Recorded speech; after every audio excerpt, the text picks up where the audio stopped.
Local tradesman Gary Muir decided some time back to invent a hot water cylinder with maximum energy efficiency. And Pass It On this week, he tells us his story. Initially we started off by a lady came up to us on the job. She wanted mains pressure taps with a wetback that fits up to one of these coal ranges. The trouble was that there's nothing on the market that'll actually do that. There's no mains pressure cylinders that'll connect up to auxiliary power, our heat source. So we went home, put our think caps on and come up with this elephant. We made a few, and my wife's hot water cupboard had about 8 of them thrown in it, and then she said, no more hot water cylinders in my cupboard, I'll kill you. But we perfected one, and it started to work really well, and we were getting good results from it, and we thought, no, we're getting there, we're going to do this. And so we got together, and I had a chat with a couple of engineers and a couple of heat exchange guys, because it's basically a heat exchange hot water cylinders.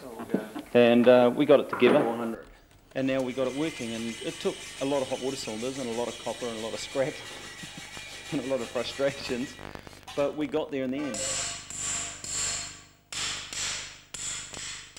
After we'd made a couple, we sort of thought, well, our house, it suits ours, so we thought we'd shoot down to my sister's. Now she lives in New Zealand, so we put the wraps on her and says, look, can we come and put one of these cylinders in your place? And she says, oh, I've got a good cylinder. And I says, yeah, but it's a bit old, it might blow up one day.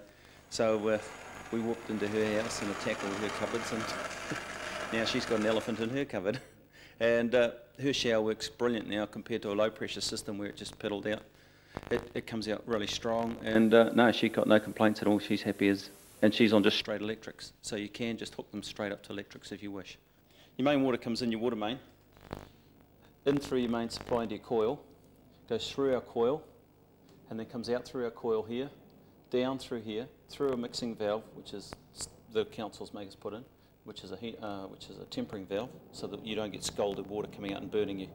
Then it comes down here and down. That's your main hot water supply. It goes down through the floor and runs to all your taps at whatever pressure you want to put in the bottom side of the coil. So we call it an equal pressure cylinder. Whatever pressure comes in is going to come out to your taps. So your hot and cold tap should run at the same pressure. And that's how it goes. The way we fill it up for auxiliary heating, we have wetback pipes that we haven't finished doing yet because you've caught us on the job, is the wetback pipe fits in here, and there's another one fits over this side that we have to put in the top one, where your hot and your cold come in. Your hot one comes in the top and has a riser pipe that goes up inside the cylinder. This is your cold one coming back. All that water that's in the cylinder just stays there and gets heated up.